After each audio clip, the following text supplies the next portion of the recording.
Salut YouTube. Alors on se retrouve pour un nouveau Week Talk, la 10e édition. Ça fait un moment qu'on n'a pas fait de Week Talk avec la communauté JavaScript.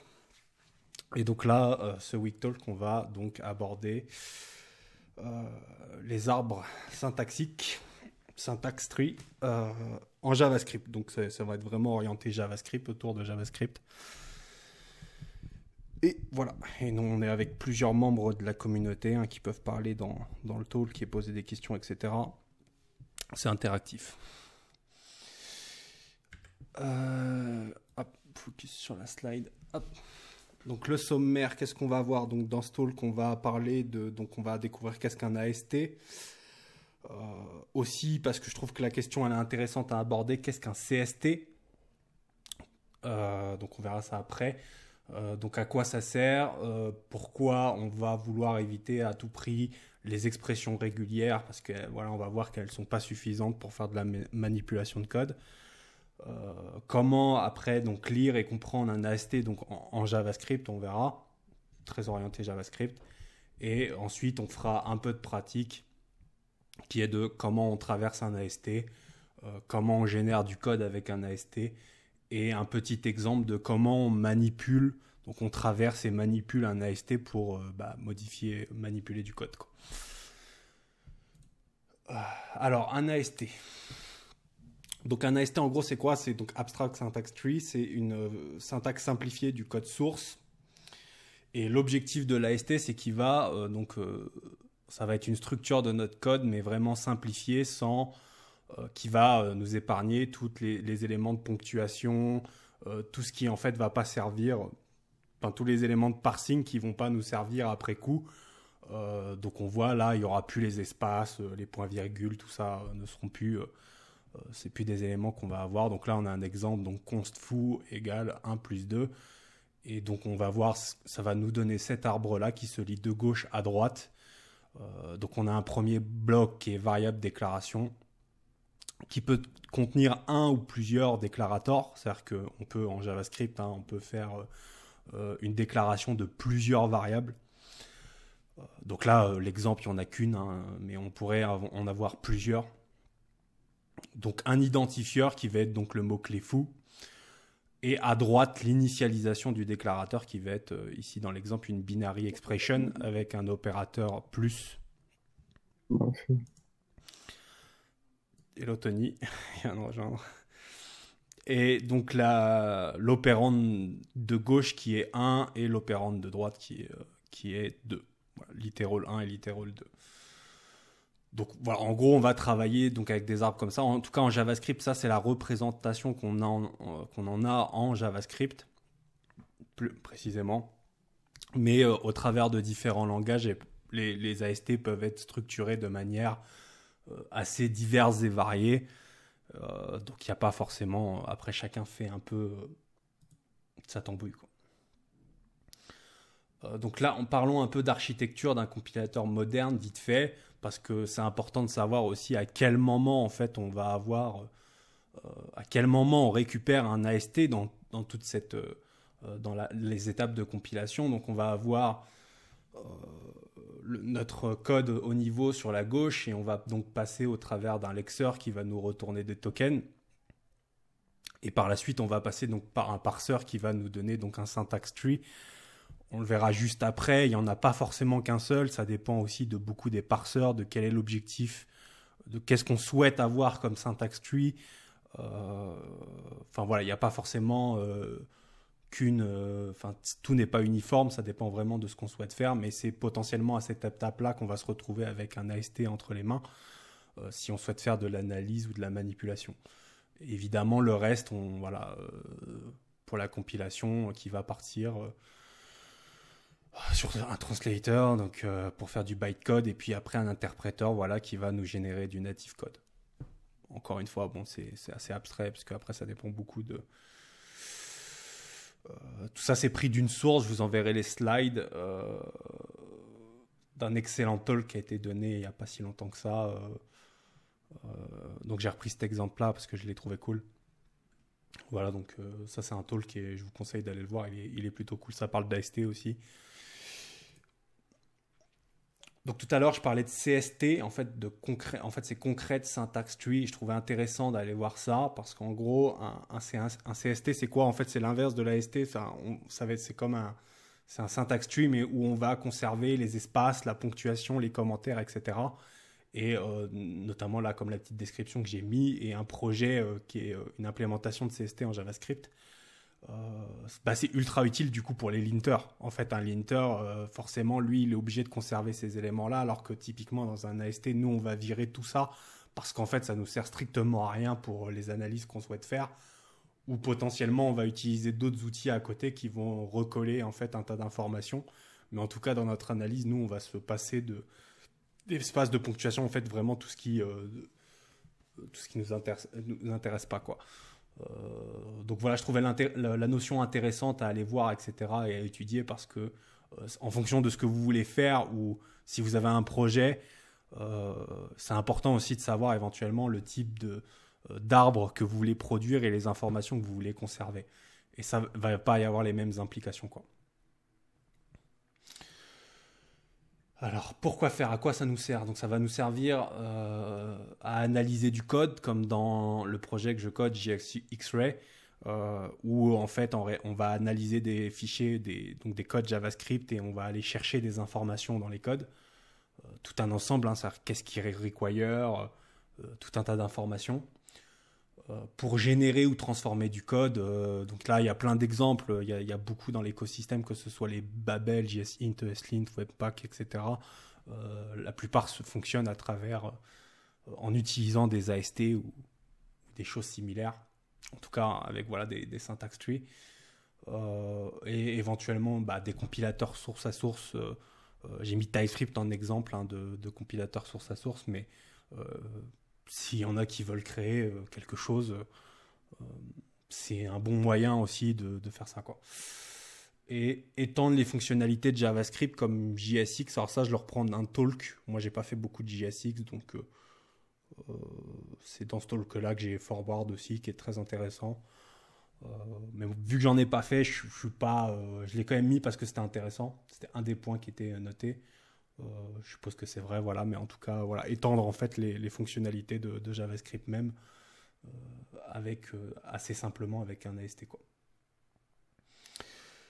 Du coup, voilà, j'ai écrit, il est bien plus simple de travailler avec un AST que de faire une solution maison qui consisterait à exécuter des expressions régulières pour récupérer des informations. C'est vrai, en fait, quand on a l'habitude, c'est vrai que quand on fait du développement et qu'on ne connaît pas encore tout ça, et je vais vous montrer après un exemple que moi j'ai codé il y a quelques années, on a une tendance à se dire, ok, on va sortir des expressions régulières et on va essayer de tout faire comme ça. Et en réalité, ça peut marcher si on cherche 2-3 petites infos vite fait, et encore, ça peut vite devenir la galère. Mais voilà, plus le besoin sera large et évoluera, plus le bénéfice ressenti sera grand. Donc le fait d'utiliser des AST pour toutes ces manipulations, ça va vraiment changer la vie et ça va permettre de manipuler du code vraiment très simplement, quoi. Enfin, très simplement, entre guillemets.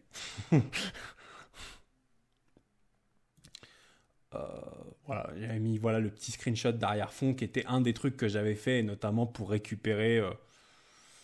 je sais plus les noms des variables que le côté, mais j'ai linké, je vous enverrai la slide, hein. C'est un code qui est sur GitHub que j'ai codé, donc il est accessible, qui était un espèce de compiler. C'était une première fois que je faisais le truc et j'avais tenté de faire ça avec des expressions régulières, mais ça donnait à peu près ça, quoi. C'est-à-dire que vous vous retrouvez vite avec vraiment beaucoup d'expressions régulières qui sont super compliquées, et puis c'est la galère de récupérer des trucs.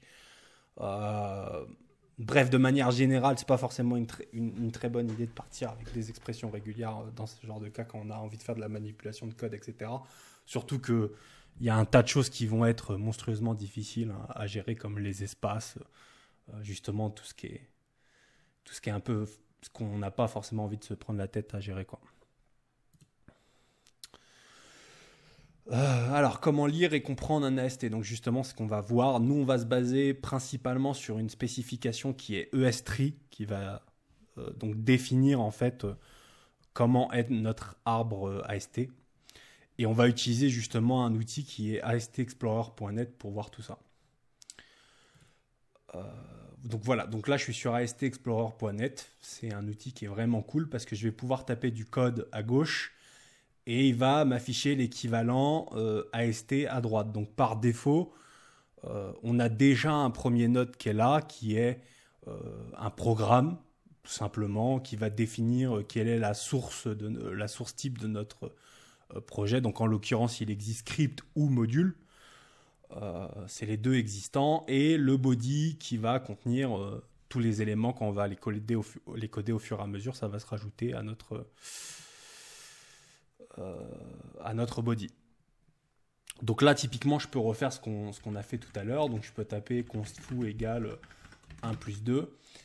Et on voit que tout de suite, ça va donc nous ajouter tout un tas d'éléments qu'on va réduire. Donc ce qui est assez cool avec AST Explorer, vous voyez, je mets ma souris et on a ces petits fades jaunes qui se mettent. Donc on peut voir visuellement sur la gauche quel bloc on sélectionne. Il y a un ensemble d'options qu'on peut éventuellement cocher, décocher, parce qu'on voit qu'il y a les types par défaut, mais c'est une répétition du nom du bloc, donc on peut éventuellement les cacher pour avoir moins de clés. Et en gros, voilà, on va se retrouver donc avec ce fameux arbre, et c'est surtout sur ça qu'on va travailler.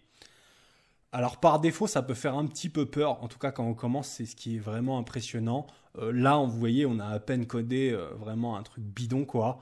Et on se retrouve quand même avec une structure qui est assez imposante. Et encore, hein, parce qu'on n'a pas ouvert tout ça. Hein, parce que quand on a la version JSON vraiment entière, qui est ici par exemple, on se retrouve avec ça, quoi. Et c'est vrai que la première fois, on se dit, ouh là là, ouais, c'est chaud, quoi. Et puis c'est encore plus si vous testez avec un gros code, vous allez vous retrouver avec un pavé qui fait vraiment beaucoup de lignes. Et c'est vraiment ultra effrayant, mais l'objectif, c'est qu'il faut se former à essayer de voir les éléments un à un. C'est-à-dire que si je me concentre sur, imaginons 1 plus 2 m'intéresse, je vais partir du principe de me dire, ok, pour le moment, je vais me concentrer sur 1 plus 2 pour mieux comprendre ce qui se passe, comment c'est défini, etc. Donc là, on voit que c'est tout de suite plus simple, j'ai une structure beaucoup plus compréhensible et je peux travailler dessus. Alors, ES-Tree, ce que ça va me permettre de voir et comprendre, donc c'est les blocs, c'est vraiment comment les blocs sont spécifiés, les blocs qu'on vient de voir. Donc, je vais ouvrir es5.md par exemple. Et donc, ce projet, il va référencer vraiment, par exemple, il va dire qu'un node, il a forcément un type et une location, quoi. Enfin, une location, elle peut être égale à nul aussi, parce que si vous créez un bloc à partir de rien, sa location, c'est nul, hein, forcément. Mais voilà, ça va définir tout un tas de trucs et on va pouvoir voir donc tous les blocs existants pour créer des boucles for, des control flow, des labellettes d'éléments. Donc voilà, donc là on voit c'est break, continue, etc. Mais on va voir comment tous ces blocs sont définis, quels sont les arguments qui sont possibles, etc. Donc ça, S3, c'est vraiment un peu comme une petite doc qu'on va pouvoir utiliser si on se pose une question sur un bloc. Par exemple, tout à l'heure... imaginons on refait un var foo par exemple, et ici on voit qu'il y a kind var, quoi. Et on se dit quelles sont les valeurs possibles éventuellement. Bon, on les connaît un peu tous, hein, pour le coup, mais on peut aller on peut éventuellement chercher variable déclaration. C'est marrant, je sais plus où est la définition de type là-dessus, mais en gros, ouais, qui est var, let et const. Je sais plus où ils sont déclarés, bon, mauvais exemple. Mais en tout cas, bref, tout est déclaré là-dedans et on peut retrouver, je sais plus, normalement, par exemple, là, on a tous les opérateurs, etc. Ici, par exemple, etc. Pour les propriétés dans un objet, on va savoir qu'il existe init, get, set. Donc ça, c'est plutôt pratique quand on travaille parce que pour tout se souvenir, etc., c'est super chaud, quoi. Donc on peut revenir là pour se souvenir quels sont tous les opérateurs disponibles, etc., etc.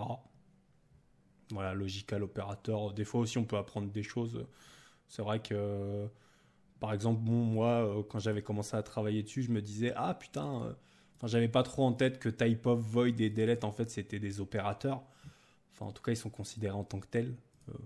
J'avais une vision un peu différente. Ah oui, merci Coco, c'était génie. Effectivement, je suis sur ES5, donc en fait, il n'y a que var, c'est pour ça. Mais effectivement, ils sont définis dans ES 2015, bien vu. Et là, si je vais dans variable déclaration, ouais, voilà, tiens, merci. Mais voilà, ça nous permet d'avoir tous les types, etc. Et en gros, voilà, le plus important, c'est de ne pas être trop effrayé et d'essayer au maximum, quand on va travailler sur un code, de le segmenter. Tac, je vais fermer ça pour le moment. On va travailler donc nous sur un petit code qui va être celui-là. Donc là, en l'occurrence, je vous disais tout à l'heure justement de voir. Donc là, si on regarde la version JSON, si on l'affichait dans le terminal, c'est ce que ça nous donnerait. Donc là, et encore, c'est pas un grand code, hein, mais vous voyez que déjà, c'est tout de suite plus effrayant. Mais il faut passer outre ça et se dire, bon, je déplie, j'ai une première variable déclaration qui est ça, donc comment ça s'est fait? Et si je m'intéresse à ça, vraiment, je regarde que ça. Limite, peut-être, je supprime le reste si j'ai pas envie que ça m'embrouille. Mais il faut vraiment se segmenter. Et ça, c'est un des trucs que j'ai appris direct dès les débuts, c'est segmenter le tout et pas me laisser absorber par tous les autres blocs, parce que sinon, c'est quelque chose qu'on maîtrise difficilement, même avec le temps. Même si je deviens plus fort, vous me mettez un AST aléatoire devant les yeux, je vais pas dire « Ah oui, c'est ça !» Non, c'est super chaud. Donc c'est quelque chose qu'il faut faire petit à petit, quoi. Donc là, en l'occurrence, ce qui va nous intéresser, c'est on va se fixer un objectif qui est bidon, hein, mais on va dans cet exercice, on va vouloir voir comment on va traverser et gérer cet AST. Parce qu'un des trucs qui se pose direct comme question, c'est, et en tout cas moi ça a été une de mes premières questions et je me suis un peu pris la tête, c'est bien tout ça, mais si je veux... si par exemple je veux savoir que dans la fonction bar, j'ai une variable qui s'appelle B, comment je vais faire, quoi? Genre je vais devoir développer des trucs mimines, ça va être la galère, etc. Et non, pas de souci. Il y a des packages comme celui-là, mais je pense que c'est Acorn, je crois, etc. Enfin, il y a Babel, etc. Beaucoup ont leur propre package. En l'occurrence, j'utilise celui-là parce que c'est un walker qui va nous permettre donc enfin, en gros, marcher nœud par nœud, c'est-à-dire qu'il va avancer nœud par nœud et nous afficher nœud par nœud. Et lui, il est compatible S3, etc. Il n'y a pas de souci. Voilà, comme il dit, such by Acorn. Et il va nous permettre, en gros, de faire un ensemble, de récupérer donc chaque nœud pas à pas, éventuellement récupérer les parents, et on va avoir des actions possibles à l'intérieur. On va pouvoir remplacer le nœud, le supprimer, ou éventuellement, si on a décidé qu'on n'avait pas envie de continuer, on peut faire vskip qui va continuer la recherche, quoi. C'est-à-dire qu'il va skipper la recherche et va passer aux autres nœuds, quoi. Parce que sinon, il va continuer à descendre dans chaque sous-nœud. Donc éventuellement, si vous savez que vous avez terminé ce que vous aviez envie de faire, c'est pas la peine de continuer, quoi. Donc là, voilà, j'ai mon petit code. Je vais utiliser donc la lib Meria, où ça peut être Acorn, etc. Mais moi, j'utilise beaucoup Meria, qui va me permettre, en gros, donc je vais lui donner mon fichier source, donc celui-là, hein, mon texte. Je vais lui dire parse-moi ça, et lui va me retourner le body qui va contenir tout, comme ici, en fait, comme dans AST Explorer, il va contenir tout ça. En fait, tout ce qu'il contient dans body. Il ne me donne pas le programme, mais il me donne le body. Enfin, je crois qu'il me donne le programme, mais c'est moi qui le déstructure moi-même, voilà, qui récupère moi-même le body. Et je vais donc afficher chaque nœud de mon programme et je vais les séparer avec des petits traits. Donc voilà, je peux faire npm run traverse. Donc là, on va voir qu'il y a beaucoup d'éléments, mais on va remonter tout en haut. Donc, ce que va nous permettre de faire donc, le S3 Walker, prenons l'exemple du premier. Donc, imaginons, donc là, en premier, on a var a égale foo. Donc, le premier nœud, donc il m'affiche mon nœud en entier. Donc, ça, c'est tous les éléments que j'ai dans mon body. Et il va donc choisir le premier. Il va commencer par le premier. Donc, on redescend en dessous. Donc, la première var déclaration. Et il va continuer à descendre. Ça veut dire que ça, c'est un nœud. Et quel est le prochain nœud? En fait, le prochain nœud, c'est ce qui se trouve dans le tableau déclaration. Donc, c'est variable déclarator. Donc on voit que boum, il descend à variable déclarator. Après, on voit qu'à gauche, on a un identifieur, à droite, on a un literal en init. Donc les prochains blocs vont être identifieur, literal, et ainsi de suite. Après, il va retourner tout en haut, seconde variable déclaration, et ainsi de suite, ainsi de suite. Mais il va vraiment passer par chaque nœud de mon AST, et ça va être vraiment pratique pour chercher des informations. Typiquement, par exemple, si je veux coder un programme où mon objectif, c'est, je me dis, bah moi, je veux récupérer le nom de toutes mes variables dans mon programme. Donc ici, A, C et B. J'ai juste à faire, en fait, donc, ici, donc, if node type, je recherche. Alors, ça dépend ce qu'on recherche. On peut rechercher, donc, parce que donc A, C et B sont des identifieurs. Donc là, on voit, j'ai mis ma souris dessus. Par exemple, c'est là, identifieur. Mais si on cherche pour un identifieur, typiquement, on va tomber aussi sur le nom de la fonction bar qui est un identifieur. Ça peut être une solution. Typiquement, pour le moment, il peut écrire, par exemple, donc, pour tous les blocs qui sont de type identifieur. Donc, on va se créer un set, par exemple. Un set unit, comme ça, on n'a pas de doublon. Voilà. Et en l'occurrence ici c'est name. Donc ça c'est pareil, on peut revenir éventuellement. Si c'est un type identifieur, on a bien donc un nom name, etc. Donc on peut l'ajouter. Éventuellement, on peut commenter ça. Et console log l'identifieur à la fin.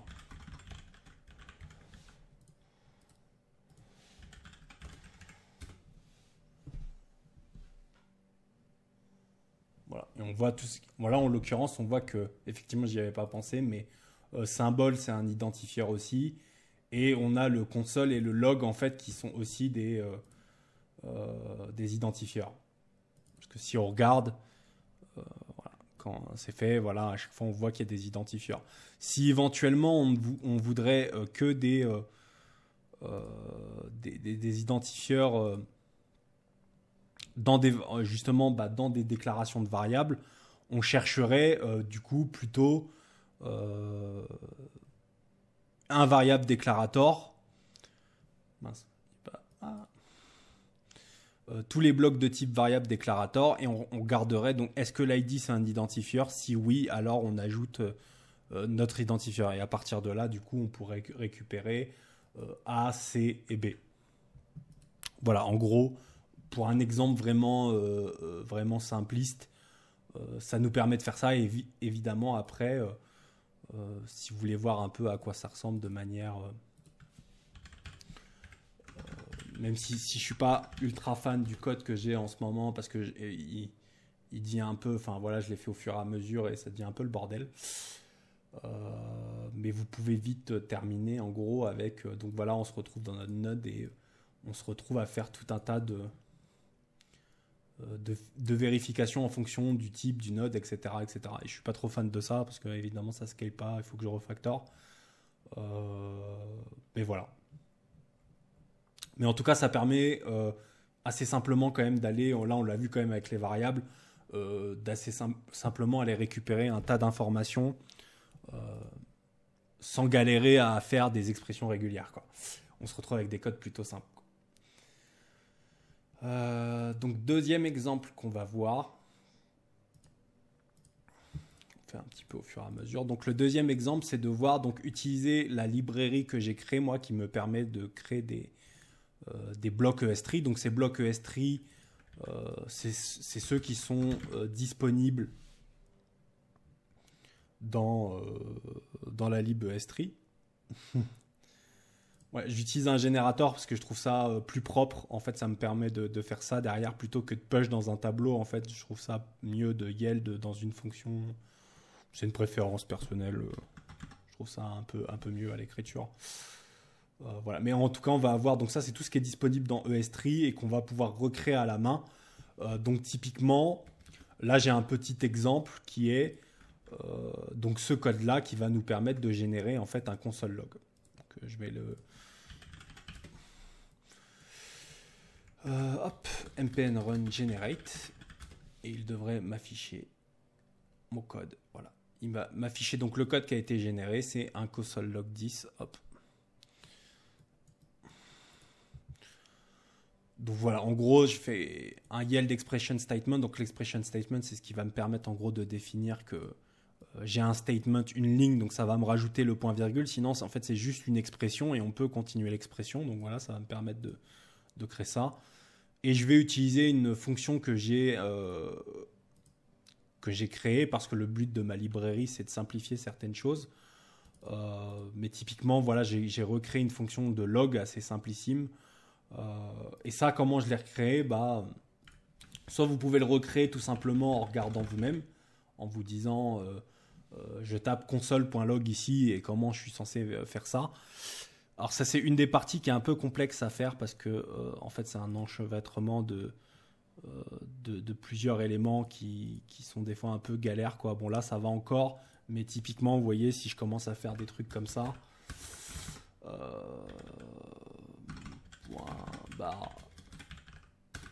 on va se retrouver avec une structure qui ressemble plus ou moins à ça.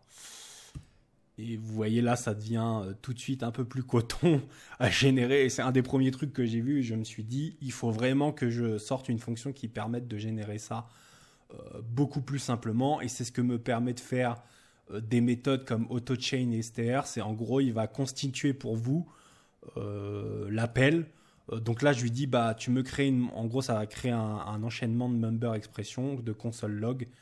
Et je le mets simplement dans un call expression, donc un call expression qui est tout en haut, avec l'argument de notre fonction, quoi.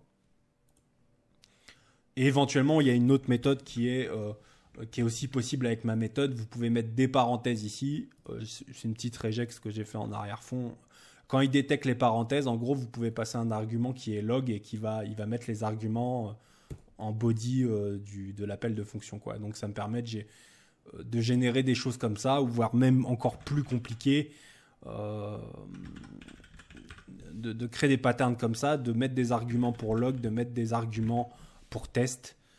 Ça permet vraiment de créer toute une arborescence de manière beaucoup plus simple. Donc ça fait pas partie de l'aspect que S3, c'est des trucs que j'ai ajouté un peu moi-même pour simplifier l'écriture de code. Mais voilà, c'est un exemple de faire un simple console log, générer un console log. Et typiquement, on peut s'intéresser par exemple à générer ce code-là. Et donc justement, on va regarder un petit peu.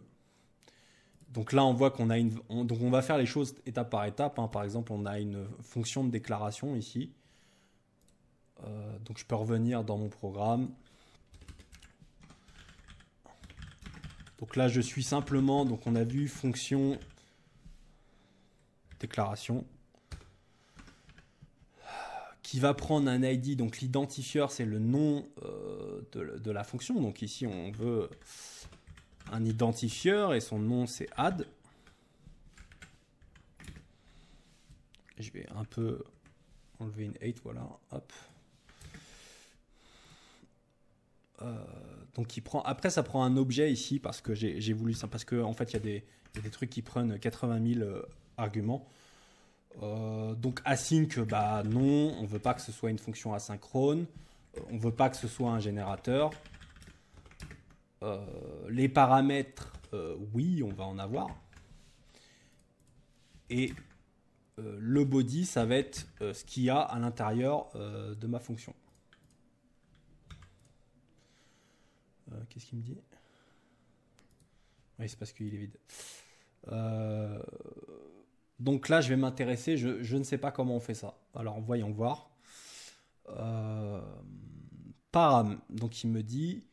voilà. Donc, c'est un assignment pattern parce qu'on a fait A égale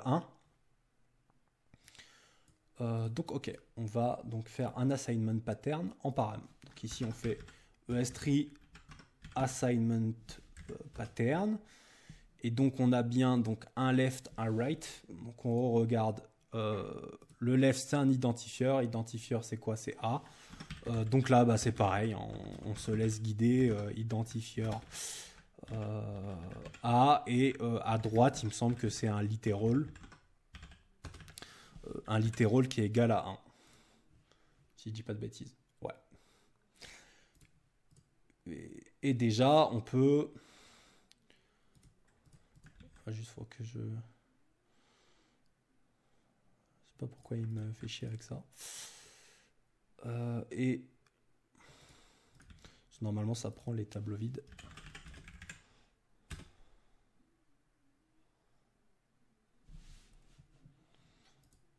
Ah oui, bien vu. Et ici, c'est parce qu'il m'ennuie avec... On va lui mettre ça pour l'occuper. Hop.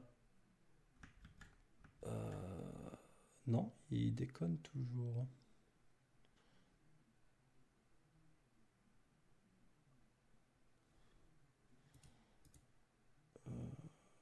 Je sais pas pourquoi lui il me...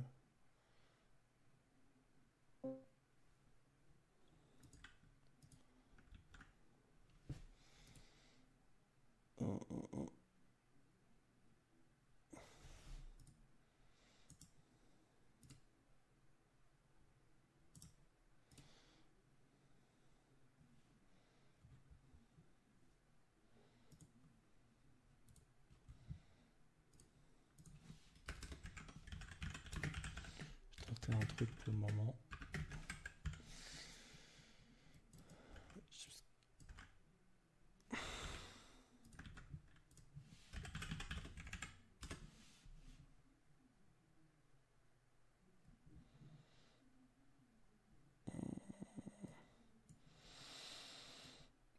Bon, j'ai fait des mots comme d'hab.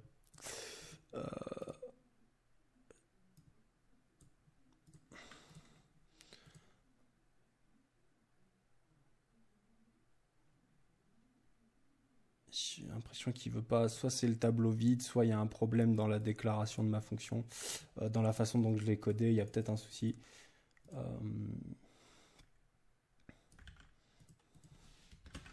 Mais ça me paraît bizarre.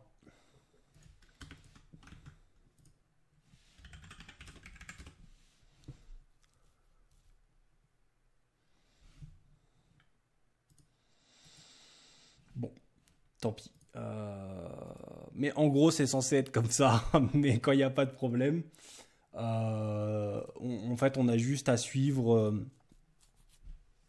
Désolé pour ça. Encore en cours de dev.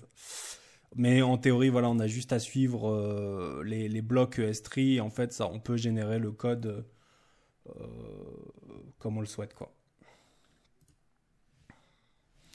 Juste que je me demande d'ailleurs.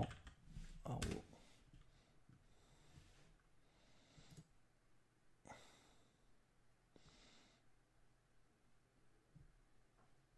Donc là, il n'y a pas de...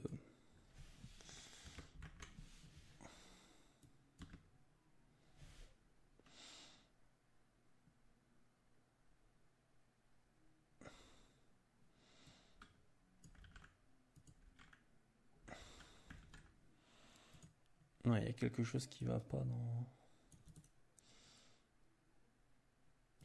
Bref, moi je regarderai ça un peu plus tard. Mais en gros, typiquement, pour faire d'autres trucs, du coup, on va avoir donc plusieurs helpers. On va avoir des choses qui vont nous permettre de faire des choses comme des déclarations de variables plus simplement. Par exemple, var déclaration const.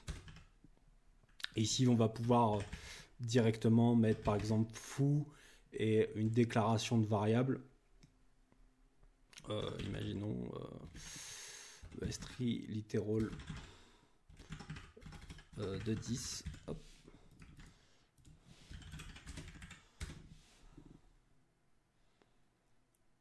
Voilà, et ça va me permettre donc assez simplement de déclarer, comme ici par exemple, une variable. C'est une seule variable ici, hein, mais c'est des choses qu'on fait souvent. Donc voilà, si on veut déclarer un const foo égale 10, ça nous permet d'aller assez vite. Donc là, l'ID prend soit un string, parce que quand vous lui envoyez un string, en fait, il le convertit lui-même en identifieur. C'est un peu plus simple, quoi. On peut éventuellement, voilà, il y a quelques helpers, par exemple, les symboles, c'est un peu particulier, donc on peut générer, par exemple, un symbole comme ça. Donc si on atteint la définition de ça, c'est pas la définition de type que je veux aller. Merde, on peut plus. C'est pas les références, je sais plus.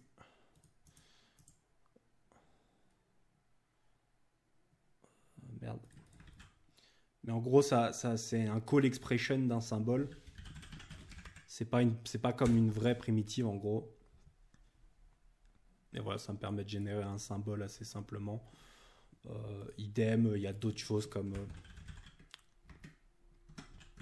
si on regarde un peu les helpers, on va avoir de quoi faire des commentaires, des template strings par exemple. Alors, hello, si je dis pas de bêtises, voilà, et ES3 identifier.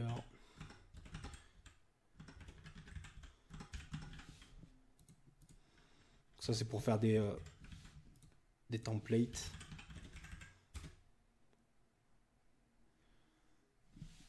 Voilà, par exemple dans un console log, si vous voulez créer quelque chose comme ça, assez simplement. Mais parce que c'est pas facile, c'est vraiment un enchaînement de plusieurs blocs entre eux. Et donc j'ai un peu simplifié ça pour que ce soit plus simple à écrire, etc. Donc ça c'est un des objectifs de la lib, c'est de fournir à terme beaucoup plus de helpers pour générer du code assez simplement quoi. Je vais passer donc à l'autre exemple. Je regarderai c'est quoi le bug. C'est un peu dommage, j'avais pas trop testé. Doit y avoir un souci avec la génération des fonctions. Donc un des trucs qu'on peut faire, donc si on reprend l'exemple ici, un truc qu'on peut faire, c'est un petit programme qui va aller vérifier est-ce que nos variables sont utilisées ou non. Par exemple, si B n'est pas utilisé, ben en fait il va enlever B, et dans le cas de A ou C, par exemple A est réassigné, il va peut-être changer var pour let, et dans le cas de C, puisque C n'est jamais changé, notre programme il va modifier ça en const quoi. Et donc j'ai codé un petit programme que j'ai déjà codé à l'avance pour éviter d'y passer aussi 20 ans dans le talk. Donc on va avoir une petite map où on va stocker nos identifieurs. Donc le nom de l'identifieur et différentes propriétés, le savoir quel est son kind d'origine. Est-ce que c'est une constante? Donc si elle est jamais modifiée, ça sera toujours vrai. Et est-ce qu'elle est utilisée ou non quoi. Et en gros, quand on va parcourir notre code, donc je vais reprendre ça dans AST Explorer pour vous montrer ce que je recherche. Un des trucs que je recherche, donc ça va être les variables déclaration. Donc forcément, pour récupérer tous mes identifiants, à chaque fois qu'il y a une déclaration de variable, je vais du coup récupérer à chaque fois, si je trouve à l'intérieur des identifieurs, je vais les récupérer. Donc c'est ce que je fais là. Je book sur tous les identifieurs. Donc je dirais que c'est une petite fonction qui me permet avec un générateur de les récupérer. Et je vais donc initialiser typiquement donc A, C et B vont être initialisés dans ma map avec ces paramètres-là. Donc leur kind d'origine avec lequel il a été déclaré. Est-ce que c'est des constantes? Par défaut c'est vrai, mais on va la modifier plus tard. Et est-ce qu'elles sont utilisées? Non, par défaut, voilà. Et je vais chercher tout un tas d'autres éléments aussi, qui est par exemple assignment expression. Donc l'assignment expression, c'est typiquement ce qui se passe ici. Donc je recherche, est-ce qu'on réassigne une valeur à une variable? Donc en l'occurrence, oui, c'est le cas pour A. Et donc c'est ce que je vais chercher ici. Donc s'il y a une assignment, je vais prendre le bloc de gauche. Si c'est un identifieur, eh bien, je vais mettre à jour ma map en disant oui, cette variable est utilisée. Est-ce que c'est une constante? Non, tout simplement. Et idem ici, ce que je vais rechercher, donc là je vais utiliser le bloc parent, ça va me servir.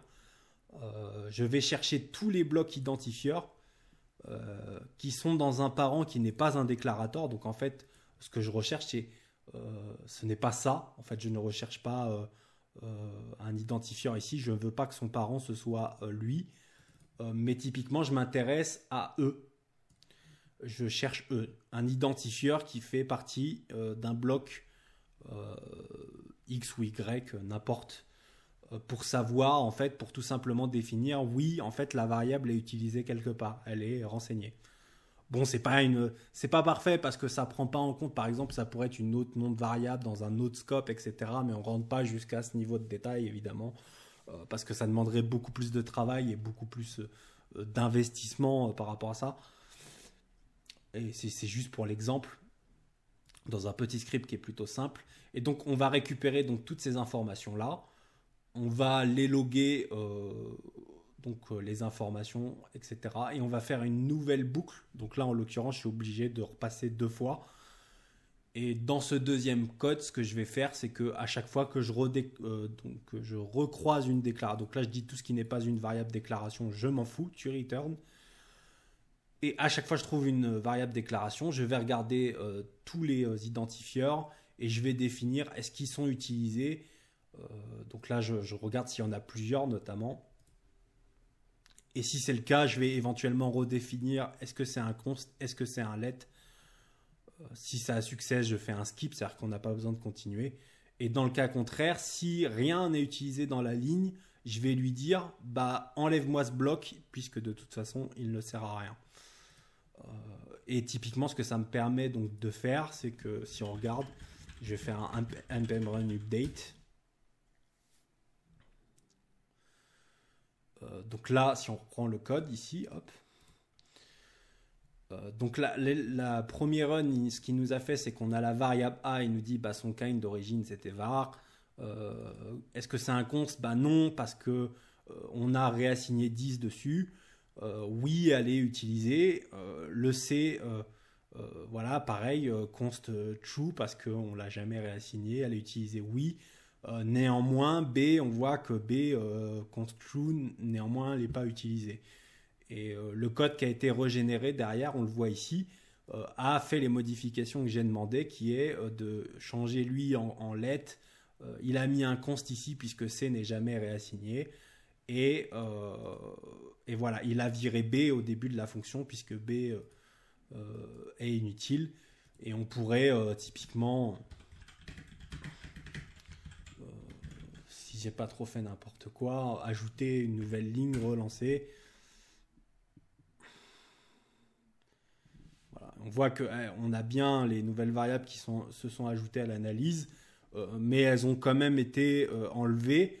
Même si je fais une déclaration multiple, parce que justement c'est pas parfait d'ailleurs, hein, c'est un peu nul parce que en fait ce qui marche pas dans cet exemple là, pour vous le dire, c'est que si on utilise genre par exemple une des deux, genre x, du coup j'ai pas géré le fait de par exemple enlever ça, laisser x mais et passer en const par exemple. Pour le moment en fait ce que je fais c'est que si une des deux est utilisée, en fait je laisse la ligne en entière, et parce que ça demanderait ça un peu la flemme d'aller jusque là, c'était déjà bien. Enfin voilà, c'est un peu tout ce que ces outils vont nous permettre de faire. Après évidemment il faut rentrer un peu dans les détails, se mettre dedans dans le bain, etc. Mais ça va nous permettre de manipuler du code plus simplement qu'avec des expressions régulières. Voilà, c'est à peu près tout. Si vous avez des questions.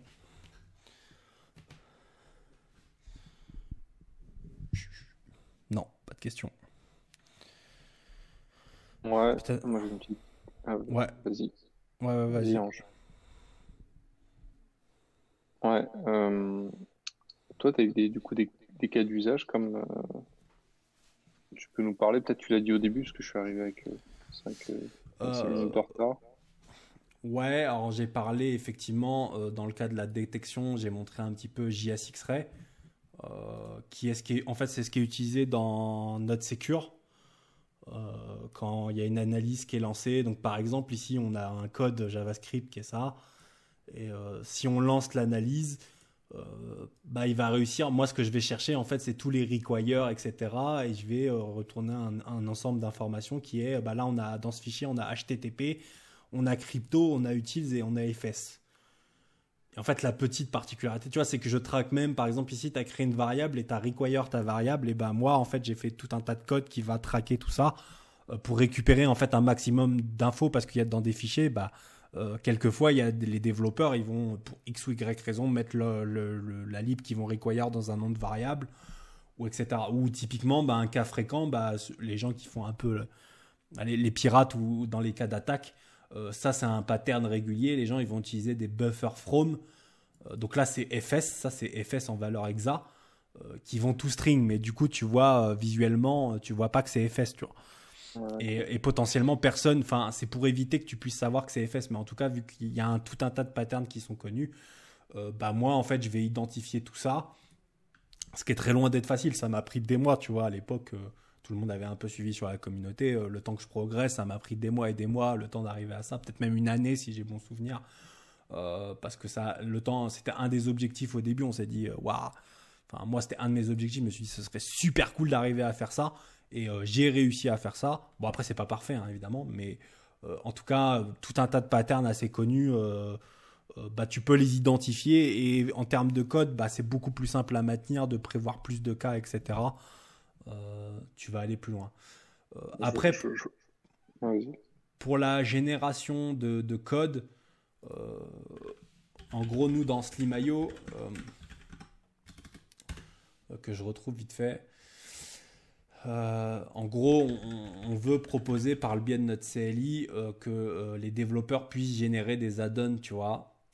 Ou en tout cas puissent appeler des fonctions aussi pour générer des nouvelles méthodes dans leur add-on, etc. Et justement, c'est pour ça que j'ai aussi beaucoup travaillé sur la génération. Parce que en fait, ce que je faisais, c'est que je créais à la main en fait tous les JSON, tu vois. Je me faisais chier à créer à la main. Et je me suis dit, il faudrait vraiment une lib qui me permet de faire les blocs ES3, tu vois, avec de la complétion, etc. Tu vois, parce que JSON, c'est bien, mais tu vois, tu te retrouves vraiment vite avec des trucs ultra verbeux et c'est très difficile à maintenir. Et je me suis dit, faudrait réfléchir à quelque chose. Après, peut-être que, tu sais, j'avais pas la certitude que ça allait être un super projet, tu vois, ou quoi que ce soit. Mais en tout cas, c'était un besoin. Et tu vois, par exemple, ici, donc ça, c'est des vieilles versions encore de. C'est pas du tout la version qu'on a là à l'heure actuelle, qui est beaucoup mieux faite. Mais en tout cas qui me permettait justement pour divers cas d'usage en fait de créer en fait il y a des event emitters, etc. Ça me permettait de générer donc ça c'est ce que j'appelle des presets qui me permettent de générer tout un tas de choses différentes et je vais utiliser ces presets dans mon code principal qui je ne sais même plus où est. Enfin, tu vois ici, tu vois, et en fonction de ce que j'appelle dans ma classe, en fait, ça va combiner tous ces codes ensemble, tu vois, et à la fin, ça va te donner, en fonction de ce que toi, t'as demandé, parce que c'est toi, en fait, dans le CLI qui tape, moi, je veux telle méthode, je veux tel truc, je veux communiquer avec un tel, je vais pouvoir générer des alarmes dans mon add-on, tu vois, et en fait, en fonction de ce que tu demandes, en fait, ça ajoute des éléments, et à la fin, boum, ça te génère tout pour toi, et voilà, en gros, c'était un peu l'idée. Après, j'ai d'autres projets en tête, tu vois, où... une fois que tu commences à faire tout ça, ça te donne plein d'idées. C'est-à-dire qu'après, tu peux faire, je sais pas, des extensions VS Code, par exemple, pour transformer un code A en B, tu vois, etc. Enfin, tu vois, ça t'ouvre plein d'opportunités, et notamment, un des trucs qui peut être sympa, etc. Genre dans Slimayo, tu vois, on galère notamment, parce que là, on veut passer à Jest au lieu de Ava sur beaucoup de projets, etc. Et tu vois, j'ai pas trop regardé encore s'il existait une moulinette, tu vois, pour aller de Ava à Jest. Mais tu vois, on a 80 repos, ça représente, je sais pas, plusieurs centaines d'heures de travail, etc. Donc, tu vois, c'est chaud de passer d'un framework à un autre, c'est beaucoup de travail. Donc, à un certain moment, il peut même se poser la question, est-ce que c'est pas intéressant de travailler sur une moulinette qui permet de transformer les tests Ava en Jest plutôt optimalement, tu vois, je pense que ça doit se faire aussi. Tu vois, c'est une idée à la con, tu vois, que j'ai pas exploité, mais ça peut permettre de faire ce genre de choses, quoi. Ou tout ce que tu veux, quoi. Ouais, c'est cool. Ça me fait un peu penser au code mode quand tu me dis parler de remplacer. Je sais pas si t'avais vu cette librairie-là. Non, sans plus. Ouais, il faudrait que tu regardes, ça te permet de remplacer des gros patterns, mais je sais pas si c'est utilisé ST derrière ou pas. Ouais, effectivement, merci. Voilà.